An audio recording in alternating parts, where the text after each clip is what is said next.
A lot of the work I do is with hospital health system boards. And I intend no disrespect, but frankly, a lot of their discussions are either so extremely strategic or so far out or so summarized that often they don't get into this level of detail that you've heard the last half hour. Not that that's not important. In fact, that's critical. But as it bubbles up, what I'll try to share with you is what I've heard, say, the last 6, 7, 8 months from a number of boards, from a number of CEOs, and I'm going to be very macro-oriented with you if I can. Just kind of starting, this is what I did in 2015, and it's not an advertisement for Delta. They're all lousy. You know, let's be real, they're horrible. Could we get away with that? Not quite. So sit down and enjoy yourself until the person in front of you leans back. Keep in mind also, my viewpoint is admittedly very hospital-centric. So as a result, I'm not going to speak that much to pharma, to the world outside, if you will, the acute care enterprise. I've been a hospital guy for too long. It's hard to change my stripes. I've got to tell you, at the board level, at the CEO level, in hospitals and health systems, it's still all about the costs. My friend Dr. John Burns keeps saying to me, yes, but they're talking a little bit about quality, and John shows how quality can impact upon costs, and I completely agree. But the connection isn't completely getting there. And what's happening is a variety of financial forecasting models that are playing into the next 3 years, 4 years, 5 years. And the issue is they're all bad. And the number one challenge, quite frankly, is when does that X cross? You remember the graph as we go from we need volume, we do, because that's how we're reimbursed mostly still today. But at some point you've got to cross that X in the graph to the point where the pay for value exceeds the pay for volume. That's frightening if you really run the numbers. That is frightening. That is probably the number one scare for CEOs and CFOs. And if you look at what boards do, what report is given every month at every board? Finance report.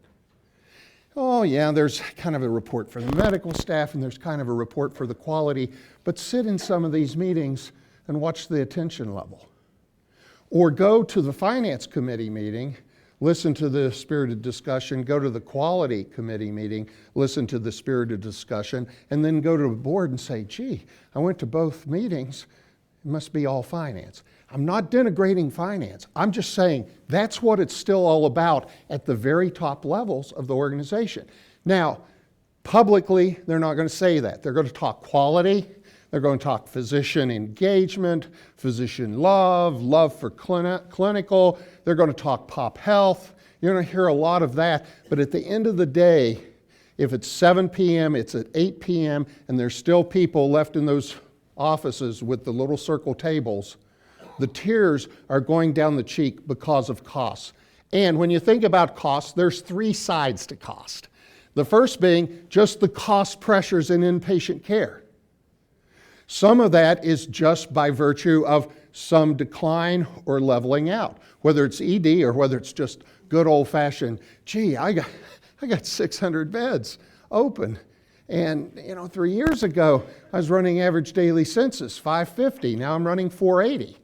Do you notice no one even talks about occupancy anymore? You used to talk about occupancy. CEOs came to meetings, beat their chests about occupancy. Not anymore. Second, the need to reduce costs to pay for new endeavors.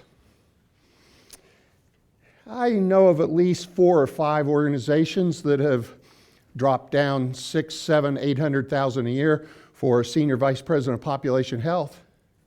And they don't even have a single pay for volume contract. They're not even in the Medicare shared savings program. But they're going to be out there. They're going to have population health. You remember the commercial a number of years ago, a little cartoon that showed the cartoon characters mechanically saying, I am in healthcare, I want to get an ACO. And the other person said, what is an ACO? I do not know, but I want to get one because everyone else is getting an ACO. So it's a little like population health. So other new endeavors. As physician employment grows, as medical groups grow, it's a given that there's going to be losses. We can talk another day, another week, maybe at the bar about the causes of those losses, the allocation of overhead, et cetera, et cetera. But nonetheless, the inpatient acute care enterprise to a great extent is driving and caring for those losses, as well as the new Pop Health office. If you're a senior vice president population health, when you're a senior vice president, you need a vice president reporting to you. So sometimes you get, it's probably time to get a full-time vice president chief medical information officer perhaps. And then maybe we should have 4 or 5 medical directors of medical information. This is happening. This has been happening in this field for several years. That's some real significant costs. And then the third, continuing pressure from external parties, both the payers, but the employers. So we'll talk about employers a little bit here shortly. Just an interesting comment. We need to get to the heart of healthcare cost issues problem by leveraging the power of prevention. We've heard that before. Does it work that well? Seriously. Cost part 2. Now let's talk about employers. This was in Fortune magazine, October 2015. Admittedly, a pretty Republican-like magazine, not seen as much in the newsstand, but still available a lot through the internet. And Fortune said, just as employers mandate preferred travel partners and per diems for travel expenses, and many of you haven't completely lived that, but if you work for a Procter & Gamble, a General Electric, even some smaller companies, in-house travel departments, and you perhaps have read some of the articles talking about use of frequent flyer miles, use of frequent traveler stays. You know, if you stay in enough Marriotts, eventually you can stay in a Marriott for a whole year without paying for it. Who does that belong to? Does it belong to the individual who was away from the family and traveling perhaps 11 hours to get someplace for the next day, or does it belong to the employer? In the non-healthcare world, in the Fortune 500 world, a lot of those companies own those personal frequent flyer miles and frequent Marriott and Hilton points, believe it or not. So Fortune's saying they will become equally active in imposing rules to manage healthcare costs, instructing employees to use preferred hospitals and physicians, requiring second opinions, et cetera, et cetera. Now you sit and say, I've heard that. I've heard that for 20 years. That's okay. This is more aggressive. They're now on steroids. In some small communities, they're cutting some very interesting deals with single freestanding hospitals. I could name 4 or 5 in the country where it's fascinating with local plants with maybe only 250, 300 employees, cutting some very, very personal deals with just this local hospital that can't carry any kind of coverage for tertiary provisions, but that's carve out for them. So you're going to see employers stepping it up even further because they are taking it on the chin. We are taking it in the butt in our 401ks. The employers are taking it on the chin. When your 401k drops, what happens to those companies that are on the market?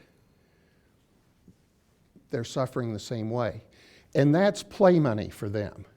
You know, for us, it's retirement, it's security for the company, and I'm not denigrating corporations, but that's what it's about.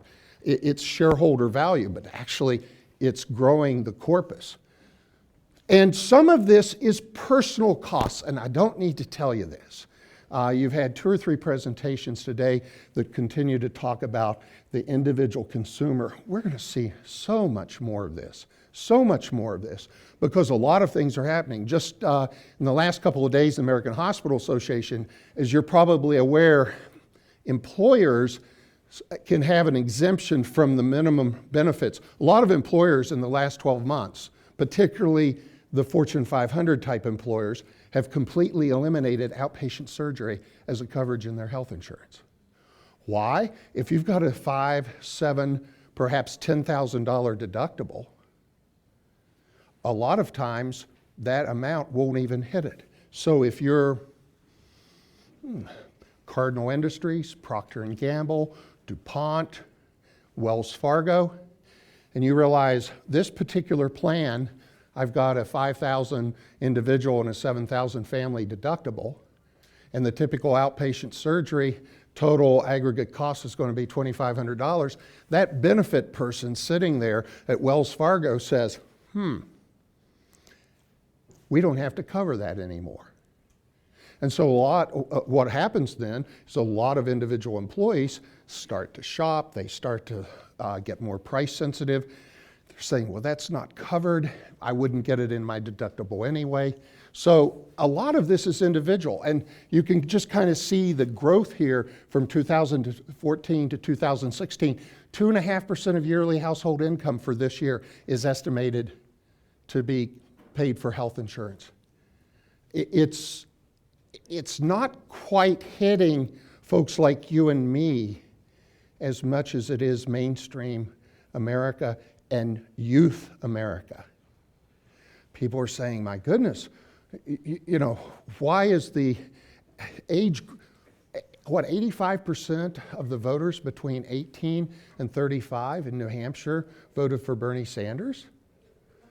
And, you know, I've got a daughter, 38, 36, 33, 27, and then the two sons-in-laws. So I hear a lot of this stuff. I hear a lot of stuff being told that, you know, my day passed a few years ago and move aside. But what I hear a lot about is, no, we don't like capitalism. We understand, Dad, your concern with politicians, but you've got to realize what we've lived through that's very different. And I listen to them try to calculate their own health expenditures. And for me, it's not that much, and I suspect for many of you, but for some people, the median income in this country, 2.5% of household income, incredible. Okay, this one creates a little controversy. I don't think it's going to change anything. This field, this industry is moving headlong in all the directions that it's moving. We're not going to back up. Our industry alone, no matter who is elected, this industry has moved way down the road toward volume. Take us a while to get there, but there's a number of organizations, they're going there. In many respects, because they feel it's right. And in some respects, think about it. Can we really be philosophically in opposition to it? And I'm struck by, when I think about politics, if it hadn't been for Paris and the immigrants in Europe and some of the other issues, maybe our politicians would be talking about health care. You really haven't heard that much about health care the last few months. A little bit with Hillary and Bernie, just a little around the cusp. But, you know, you ask Trump, what about health care? He said, well, I got it. It's good. Next question. So I didn't mean to offend anyone. I'm running as a third party write-in. So that's, you ask me who my favorite candidate is, it's me. And I'll probably have one vote, maybe two. My wife hasn't agreed. But obviously, I'm not telling you anything you don't know. There's huge partisan divides. You can see this. You see this anywhere else. And you do know in the bottom left, I put that for you. You saw Saturday Night Live, which is not totally a comedy show anymore. George W. actually said he's announcing to run again. You see, he can. He sat out a couple of terms. Still not with me. Okay, 2016. Now, I'm not making this one up. I like PwC, PricewaterhouseCoopers. I think they've got a pretty good healthcare think tank. I like their think tank. I also like Deloitte's. Dr. Mitch Morris kind of oversees that a little bit. Paul Keckley used to be with them. Paul's over at Navigant now. So I kind of follow. One of the ways that I kind of discern how effective might be a prognosticator is how many board retreats do they do? And where do I see them out on the circuit? So the PwC lower levels are out there sitting through a lot of these meetings, making a lot of projections. Now, one of the prognostications they made December 15th, I thought it was 30th, there's another report from them on the 30th. Merger mania. Now, lest you think when you think merger mania, if I'm talking to a group of acute care hospital CEOs, they say, oh, no, we're not going to have mergers because of the FTC. No, this is healthcare as a whole. $400 billion in agreements isn't just hospitals per se. It's insurance companies. Look at the two. And it's still a question of how this will completely shake out. But folks, this is huge. If this trend continues in 5 years, we may only have 3 insurance companies in the United States. Depending on who gets elected, we might only have 3 companies and they'll just run a single payer plan. I'm just talking. So these are huge merger issues. What I want to talk about, though, is you're right. If it's the hospital, if it's the health system, and you begin to talk about mergers, that's a different story. And that's getting some very different scrutiny. So I'll talk about that shortly, but let me tell you what I think is probably the pure play for the hospital health systems, and it's called the collaboratives. I don't know, several of you are in collaboratives. You may or may not know it. And I'm just going to talk about 3. I'll talk about Ohio because that's an easy one. There are 2 organizations in Ohio who represent 85% of all the inpatient admissions in the state. 2 organizations. The Midwest Health Collaborative, comprised of Cleveland Clinic, ProMedica Toledo, Ohio Health in Columbus, Premier in Dayton, and TriHealth in Cincinnati. Those are the San Francisco 49ers. And the New England Patriots would be Health Innovations Ohio, High Ohio, they call it. Maybe they wish they hadn't named it that, but High Ohio is Mercy. That's the old Catholic Healthcare Partners in Cincinnati who have presence in Lima, Toledo, Cleveland, Youngstown, Warren.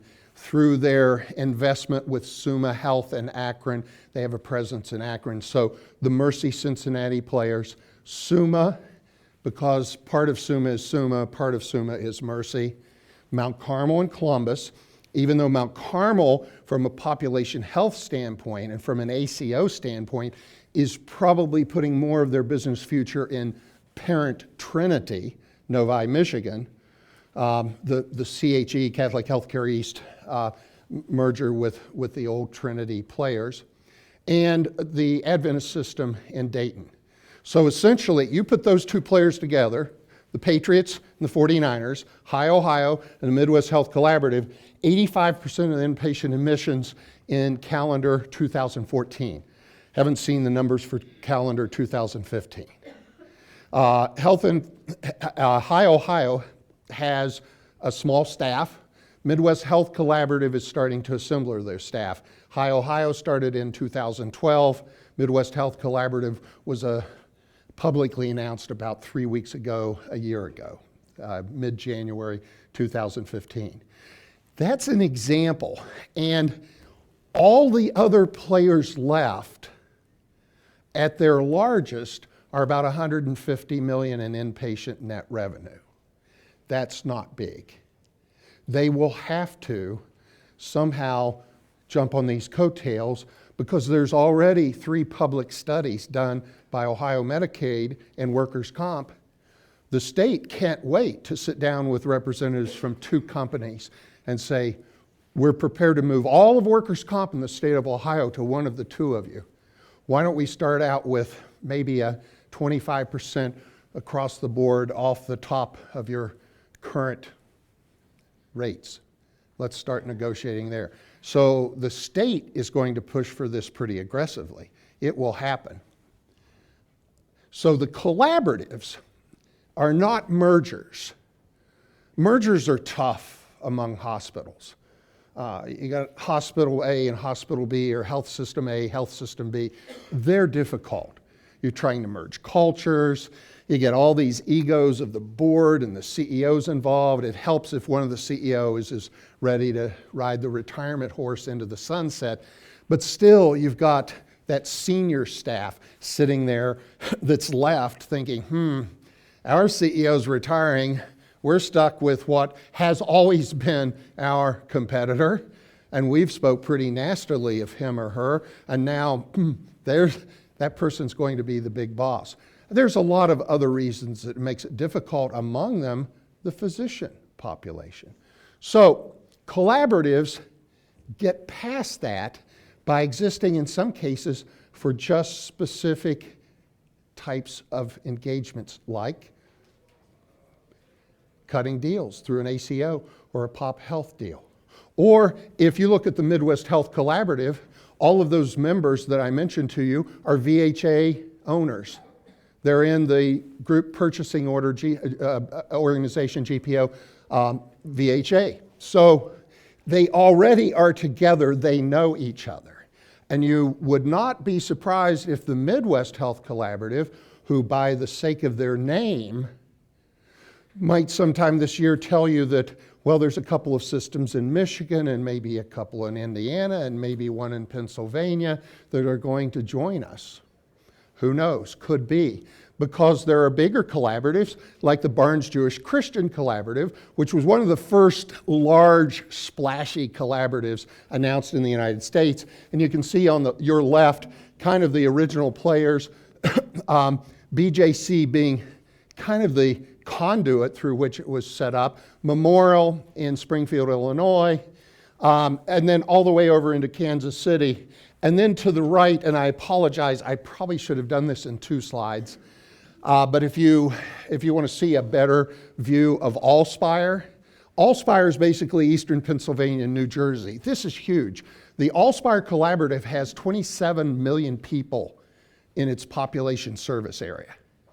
Can you imagine at some point if you're trying to cut a deal for 27 million lives? Back in the early 90s, when Hillary was trying to cut her program, remember what her top number was? 6 million. And to just get into the play was between 600,000 and 1 million. So this is almost 30 million people. And none of these, by the way, none of these organizations compete with one another. So if you go to Allentown, Pennsylvania, Lehigh Valley doesn't compete with Atlantic Health. They have enormous similarities. Interesting in the Allspire system, a lot of them are very physician-driven. Several of them have physician CEOs. Allentown, for example. Going to the BJC Collaborative, enormous similarities in the boards, in the CEOs. In Ohio, those 2 collaboratives, a lot of similarities. So collaboratives growing because the fact is pure mergers are not working. And look at the record. Advocate Healthcare North Shore, nope. Penn State Hershey Pinnacle, nope. ProMedica St. Luke's in Toledo, the landmark case that did get to the Supreme Court when there were still 9 sitting at the court. The Phoebe Putney, Palmyra, Cabell Huntington, St. Mary's. Who would have ever thought anyone in Washington would pay attention to Huntington, West Virginia? I mean, it makes sense for Cabell Huntington, St. Mary's to merge if they've got a 50-year agreement with the state attorney general relative to rate increases. And West Virginia is one of the most rate-regulated states in the country. No, FTC said not. And in the way I'm saying this, don't interpret it as me saying, well, the FTC, you know about them. I'm just kind of telling you, it's solid. And then finally, the St. Luke's Sulzer Medical Group, which some of you know about, up in Dr. David Pate's world up in Boise. But essentially what the FTC said back in November, and I quote, mergers tend to reduce competition and doctors and hospitals can usually achieve the benefits of coordinated care without a full merger. Wonder what that means. What that means is they're standing on their 1996 ruling on clinical integration networks. The clinical integration laws in the federal government were promulgated in 1996. There were originally 9 in the country going into the early 2000s. Most of our industry didn't realize they existed until 2006, 2007. So that's FTC, and they're guarding it closely. You heard a lot about retail this morning. I think it's very important. It is on the board table. The boards are talking about it a great deal. I still see it somewhat on the horizon as a major dollar figure. But for those organizations that don't realize what it could be, and I like David's slides right before lunch because he was showing it has real impact on the ED. Just look, this is Memorial Hermann's slide, and Dr. David James is the president of the Memorial Hermann Group and a good friend, and he gave me permission to show you this slide. He'll actually be presenting it at ACHE Congress in March. So this very slide is lifted out of that presentation. Memorial Hermann basically says retail healthcare is a part of our key strategy. It's an extension from traditional provider-based care to convenient, faster, reliable, and affordable care. And you can see, moving from the left all the way to the right, how they at least conceptually and strategically see their role as trying to be the dominant player, which some of you who know Houston, what a fisticuff competitive world down there. Amazing healthcare world. So from the typical retail providers to looking at remote devices. And by the way, don't be surprised if FDA this year doesn't proclaim this to be a medical device. They've got a committee studying it now. Maybe some of you are on that committee. I don't know. I think there's some physicians on the committee. So to technology, which David alluded to very clearly this morning, and then all the way over to consumer products. That's what Memorial Hermann is seeing in terms of retail healthcare, and it's a key strategy for them. Then just some assorted thoughts, just random. The top one hits you very heavily, but there's a lot of communities that, quite frankly, there's little to no behavioral health coverage. And I think it's still an issue that in some respects we continue as a country politically to just dance around. I'm speaking to clinical people who know this far better than I do, but it's something that's always distressed me. Significant challenges managing the continuum of care. Have any of you talked to the people who coordinate between the patients leaving the hospital who need home care but can't get it because it's Thursday and their primary care office is closed on Friday and they can't get the order until Monday, and the primary care physician is no longer around and the hospital doesn't handle this? And I'm sure that some of those patients show up and come and see you on Saturday afternoon, Saturday evening, or Sunday, right? You know what's happening. It's that Atul Gawande saying to us, you've got to learn how to manage these systems, folks. These are key issues. And at some point in time, and when I say downward spiral, I'm talking about a serious downward spiral of inpatient utilization. I saw some of the hands in terms of ED visits. Maybe that's just a harbinger of spring. Maybe the ED visits are the robins singing. That's happy though, isn't it? Telling us that, we're not that far off. I mean, what percentage of your ED visits are admitted now? Some of you are as high as 75, 80, 85% even, especially in some of the more serious tertiary care organizations. And as David showed you, if retail continues to pull those easier patients away from you, your percentage of admissions will go up. But continued physician employment, something I dealt with for many years after hearing more about our views. I got choked up because it brought me back to the old days. And then finally, care moving to the community.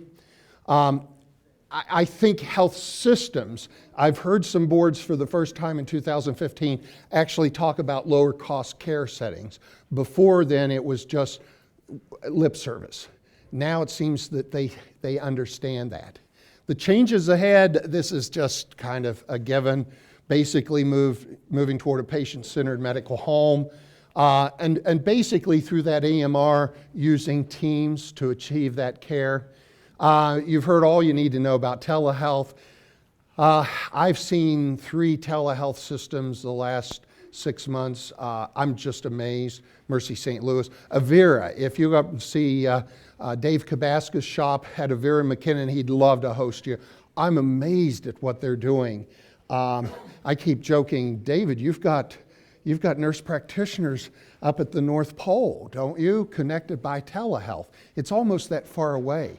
Some of those outposts are literally 100 miles away from the closest critical access hospital. Oh my goodness, I wonder if my cell would work there. Who knows? Now, this is supposed to happen by 2018. I just raise, will it? Yes, the mark is there, and I certainly heard the secretary shall, but will we be at a point where 50% of the payments will not be fee-for-service, 40% will include a quality metric? I think that one's probably a little easier to say, yeah. And then 10% traditional fee-for-service payment? Bundled payments not just coming soon, already here, but already being questioned in terms of, wait a minute, this may not make a lot of sense. And you know, if you look at some of the early experiments, going back 5, 6, 7 years, particularly in orthopedics with some of the bundled payments, the success wasn't as great. The organizations who did those won't really tell you, oh, we love them. So you need to be careful of that. Higher deductible plans, driving more decision making. And then this is the cross. Where does it cross here? From fee for service to value-based.